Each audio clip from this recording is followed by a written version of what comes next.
Torcedor colorado, se inscreva no canal. E isso ninguém fala. Bom, tá, agora vamos falar de Inter, que é o mais interessante. E hoje é um dia complicado, né, Vaguinha, pra gente falar de Internacional, porque foi um dia bem pesado nos bastidores do Beira-Rio. 45 demissões de funcionários que foram realizadas na manhã de hoje. E eu conversei com o Giovanni Zanardo, que é o CEO do clube. Ao longo do programa também a gente vai ouvir algumas falas dele que são muito importantes pra gente explicar esse momento financeiro e administrativo do Internacional. Mas o que eu trouxe até na manchete e o que o Giovanni Zanardo me explicou é que não foi uma sequência de demissões apenas por redução de custos. E o Inter não chama também de sequência de demissões. É um plano de eficiência operacional. O Inter entende que está tomando algumas ações para melhorar os processos de operação dentro do clube. E as demissões estão incluídas dentro desse plano. 45 demissões que representam também uma economia significativa para os cofres, de acordo com o Giovanni Zanardo, mas mais do que isso, não só a economia financeira, de acordo com o CEO, mas também uma melhoria nos processos internos. Ele me disse, e a gente vai ouvir ainda ao longo do programa, que alguns processos que tinham 4 funcionários cuidando e que poderiam ter 2 funcionários cuidando, têm um custo menor e uma eficiência maior. E a partir disso, o Inter pretende evoluir dentro do seu plano de gestão, dentro do que é elaborado pelas diretrizes do clube. É a terceira leva de demissões que o Inter executa em pouco mais de um ano. A primeira foi durante a pandemia, ainda sob a gestão do presidente Alessandro Barcelos. Cerca de 50 funcionários foram demitidos. Depois, no início de 2021, 63 funcionários foram demitidos, já na gestão do presidente Alessandro Barcelos, e hoje mais 45. De todas as áreas, departamento de futebol, departamento de administração, departamento financeiro, jurídico, todas as áreas tiveram alguns desligamentos. E, claro, também por conta do momento financeiro do clube. O Giovanni Zanardo me disse que não é só por causa do momento financeiro, mas é também por causa do momento financeiro que o Inter executa esse plano de ações e hoje desligou 45 funcionários do clube. A situação é extremamente delicada, né? São 45 famílias que ficam sem uma receita neste momento, né? É que é difícil, né, Sérgio? O clube de futebol é uma empresa que é administrada muitas vezes pautada pela paixão de uma nação de 9 milhões de pessoas, né? Então, assim, óbvio que o resultado de campo ele tem ligação direta à administração financeira do clube, né? Enfim. São 45, desculpa, Vaguinha. Pode perguntar. 45 funcionários do clube, mas aqueles últimos tinham sido quantos, hein? Nesse ano, 63, Serginho. 63. Ali pelo mês de março. Uhum. E não é fácil. Para as famílias, um horror. Para quem foi demitido, péssimo. Para quem tem que executar, também é uma missão cumprida. É uma missão horrível de ser cumprida. Bom, o que eu espero, e na verdade o que eu desejo pro Esporte Clube Internacional, para a gestão do presidente Alessandro Barcelos, é que alguns erros graves, como estabelecer uma multa rescisória altíssima para um técnico de futebol inexperiente, que esse tipo de erro ele não seja cometido. Porque o não pagamento de uma multa rescisória, que se eu não me engano foi acima de $1,5 milhão de dólares, não foi, Tiger? $1 milhão. $1 milhão de dólares. Com o Miguel, isso. Nós estamos falando de mais de 5 milhões de reais. Quantas folhas de funcionários tu paga com 5 milhões de reais?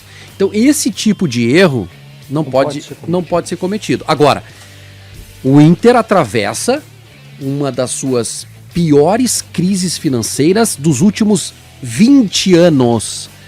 Nós estamos voltando no tempo e pegando o Inter lá do início dos anos 2000, que vinha de uma seca de títulos desde 1979, depois veio o título da Copa do Brasil de 1992, não vem mais nada. finais de Campeonato Brasileiro, 88, 89 e mais nada. E aí depois o Inter entra nos trilhos, chegam as conquistas, né, das Libertadores, Mundial, Copa Sul-Americana, o Inter nas cabeças brigando pelo Campeonato Brasileiro também, sempre brigando também na Libertadores, e aí dá uma amenizada. Mas o Inter hoje está pagando uma conta acumulada dos anos anteriores de administrações ruins, de péssimas administrações. Mas o Inter em 2020, e aí eu não tô fazendo crítica pontual a ninguém aqui, mas o Inter de 2020, Sérgio, gastou mais que o dobro do que arrecadou. A conta não fecha, entendeu? Claro, o presidente Marcelo Medeiros pegou o clube em 2017, na segunda divisão, já com uma dívida muito alta. E não foi fácil tirar da segunda divisão, não foi fácil, né, montar um time para brigar por títulos, né? O Inter brigou, título da Copa do Brasil. Eu não tô querendo apontar culpados aqui. Eu só tô desejando que o Inter pare de errar como errou. E eu acho que o presidente Alessandro Barcelos, tá? É uma leitura que eu faço. Eu não tenho contato, não tenho muito contato com o presidente, meu contato com o presidente Alessandro Barcelos é quase zero, só em entrevistas aqui. Eu faço tempo que não falo com o mas quando eu ouço o presidente Alessandro Barcelos, aí é pessoal, tá? Eu ouço o presidente e assim, ele me passa credibilidade. Ele se expressa muito bem. Ele se expressa com muita clareza e não esconde de ninguém o momento que o Internacional está passando. Então, eu gosto das palavras do presidente. Tá? E eu acho que as ações, por mais duras que elas sejam, elas são pautadas em cima de uma realidade dura e muito difícil do Inter. E pensando no futuro do Inter, que não pode ser, o ciclo não pode se repetir. O ciclo vicioso de 20 anos, ele não pode ficar se repetindo. E me parece que as atitudes da gestão, eu repito, eu desejo que o Inter pare de errar. Pare de errar, como errou, por exemplo, numa multa rescisória do Miguel Ramírez.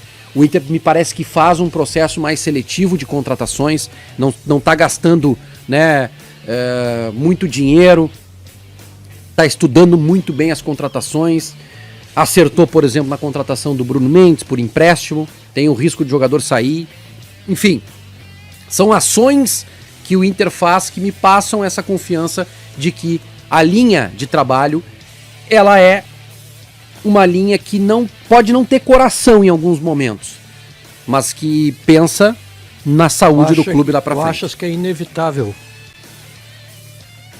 O que tu diz, Sérgio? Não, esse a tipo linha que de... não tem coração. Aí é que tá, Sérgio, é que o clube é uma empresa, né? É que eu não tô lá dentro para saber, então tem que me valer do que o CEO do clube passa, né? É que assim, a impressão que a gente tem é que não estou lá dentro e não tenho ideia do que é esse trabalho, né? Deixa eu tentar ajudar nisso. Não apenas foi necessário o CEO do clube, depois a gente vai ouvir algumas palavras dele aqui ainda durante o Atualidades Esportivas, e não fugiu de nenhum questionamento, tentou ser bem claro. O Giovanni Zanardo, ele explicou que é necessário. Mas eu repito essa frase porque me chamou muito a atenção.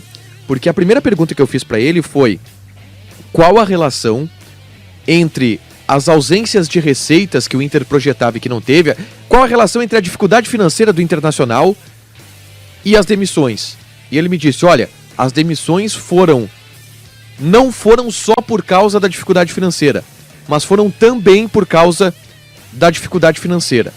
Não foi o Inter pelo menos está tentando comunicar que não foi uma simples redução de custos para fechar balancete.